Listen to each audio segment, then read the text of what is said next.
Hey, what's going on, y'all? It's your boy E2 Blue coming back at you again. How y'all doing today? Sorry I didn't get a chance to do a video earlier. I was real busy at work today. Had a death in the family too, so be going to a funeral on Friday. So my weekend's gonna be a little shaky. So just bear with me, y'all. But on a brighter note, Dallas Cowboys. It's game week, first week of the regular season. Are you guys excited? We play on Sunday against the Carolina Panthers down there in good old Charlotte. I was trying to get down there, but obviously with the death in the family, I'm not going to be able to go. So, so much for me going to Carolina this year. But there's a whole full season ahead of us, and who knows what'll happen. I'll be able to do some more things towards throughout the season. There's going to be games here, obviously, when the Cowboys come to play the Redskins later on in the season. So I'm looking at the schedule right now, and we have to win out these NFC South. Not necessarily win out, but we have to win the majority of these NFC South games, because if we're going to make it to the playoffs this year, these teams are good. And just looking at them on paper right now, like I said, we don't know what these teams are going to do until we get into the season. But when you look at the meat of everything going on right now, it's imperative that we get these wins. We can't keep going back and forth, oh, win this game, lose this game. There's only 16 games in the season. It's not like basketball.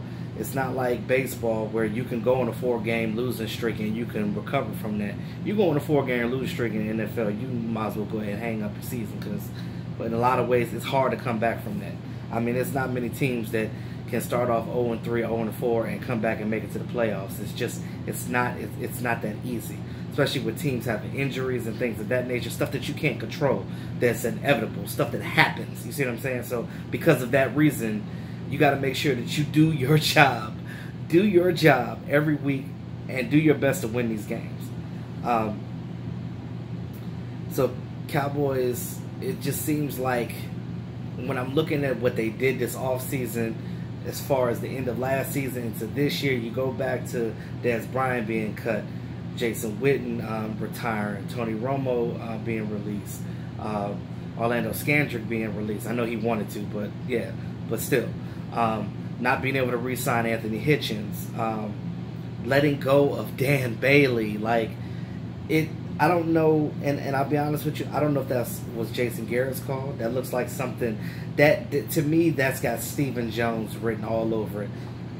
Because if you look at what's going on with the Dallas Cowboys right now, this is a new era that they're going into. Obviously, they're going young, and they're serious about going young. And I mean, when they said that they were going to go young, I was thinking, okay, well, we're going to have maybe some young core players, but have veterans around them. You look at this team right now, the oldest person on this team right now, the longest tenure player on this team right now is LP Laddiser, now that Dan Bailey's gone. LP Laddiser, I think Chris Jones been here a while. That's pretty much it. Like, we don't have long-term players anymore. Everybody on this team is damn near a rookie or close to it.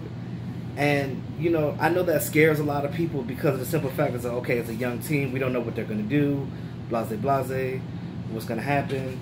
But, again, I try to stay optimistic in my thinking. But sometimes when I look at these decisions, I'm like, what do you do?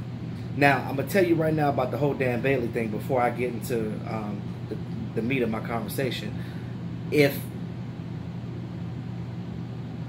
What's going to happen is you're going to get into a regular season game. Now that Dan Bailey is cut, you got Brett Maher. You got this guy. So what happens is he gets out there, and if he misses a clutch kick or a kick that decides the game and we lose it, Cowboys Nation is going to be livid. They're going to be like, why did you cut Bailey for this bum? He lost the game. He missed the clutch field goal. That's what's going to happen.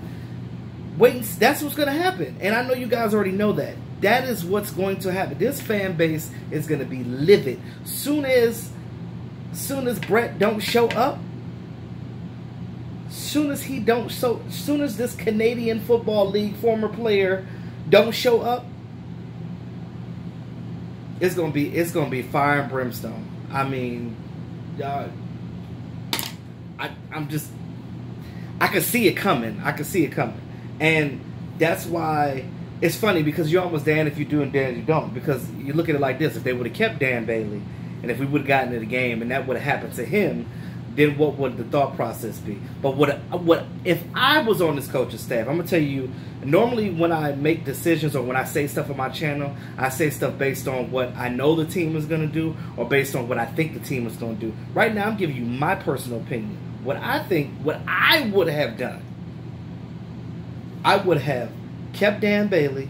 I would have put Brett on the practice squad, because he is not, nobody's checking for him right now. Nobody's going to steal him off of waivers.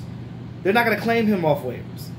So you were able to put him on the practice squad. You could have put that kicker on the practice squad and kept Dan Bailey. It's funny because you could, and I could tell, like, from listening to Jason Garrett's conference, his interview about him, that it really wasn't. You could tell that it wasn't his decision, because he kept saying the same thing over again.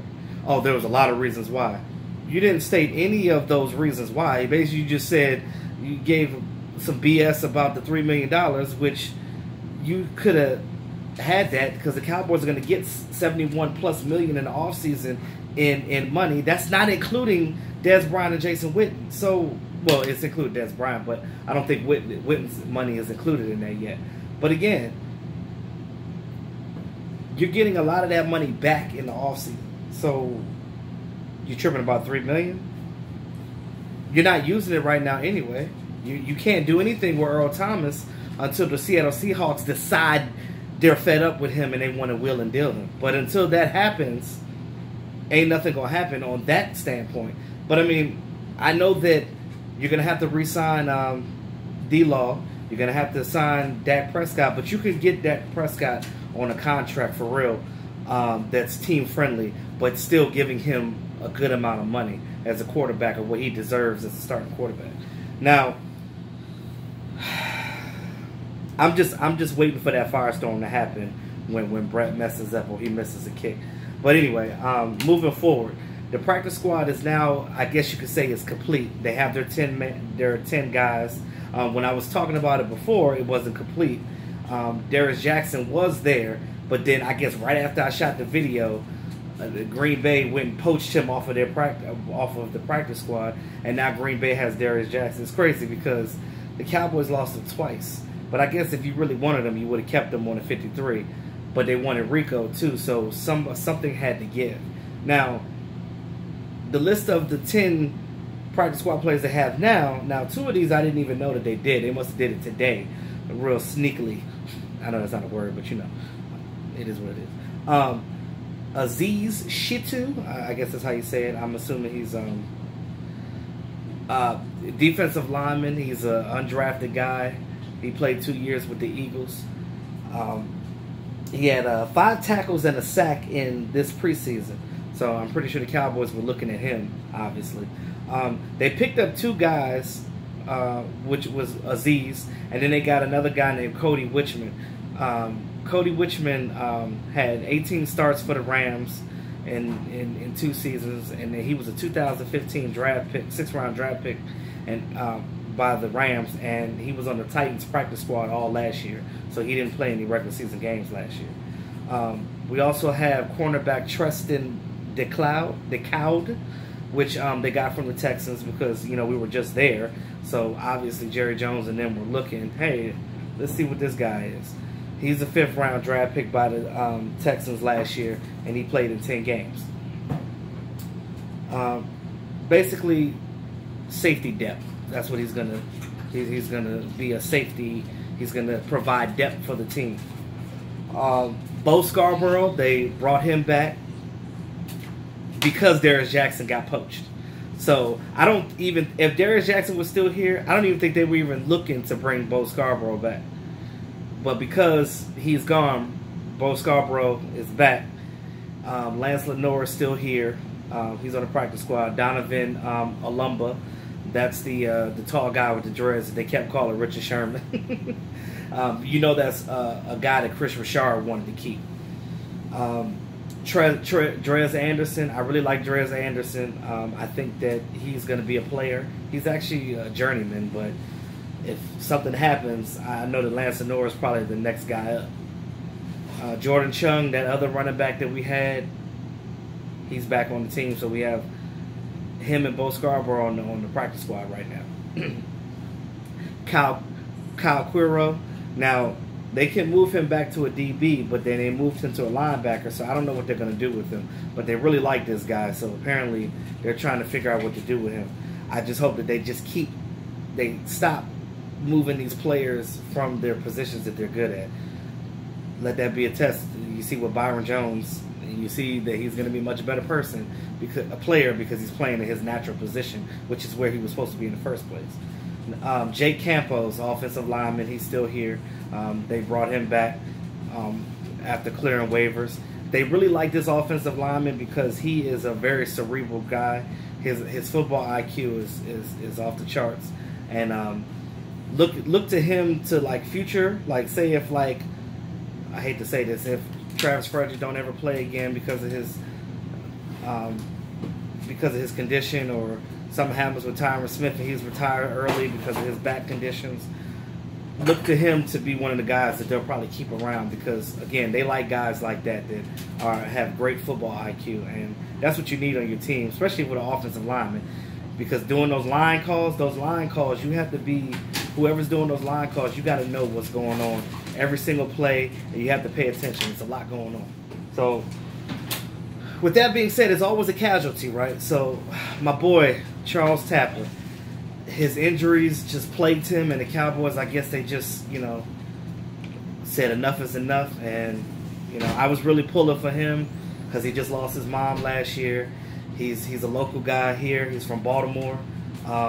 He's taking care of his family and stuff. Now, I hope and pray that he gets with another team and continues to make money in this league, and hopefully he can prove himself and become a player. But unfortunately, he's not going to be there with the Cowboys. But again, y'all, it's a new era with the Dallas Cowboys. Young team. We don't know what to expect. Like, I've had so many of fellow Cowboy fans, or even people that I know around here that are Redskins fans, they're like, what your Cowboys going to do? I said, bro, look, I don't know. Let me get through Carolina. Let me see what I have. Let me see how these players play. Because a lot of people keep saying our wide receivers suck, but I don't believe that because, first of all, Gallup's going to be a player. Hearns has proven he can play. We already know what Cole and Terrence Williams can do. Let's see what these other young guys can do. Again, Dak plays better when he spreads the ball around and not just having one receiver. But again, like I said, with that whole Dan Bailey not being here no more, it's going to be a firestorm as soon as Brett misses a kick. And if he misses a kick in crunch time and it's a game decider and we lose that game, oh, I'm telling you, it's going to be fire and brimstone going on there. And I can't reiterate that enough. But with that being said, y'all, I'm going to end this night. It's 9 o'clock. I'm about to end my night, take a shower, and get ready to start the day all over again because I can't quit my day job because I don't get paid for nothing else. So, right. So at the end of the day, I appreciate all my subscribers. Yo, like, share, comment. It's your boy E2 Blue. Always keeping it real. I'll talk to y'all tomorrow. Have a great evening.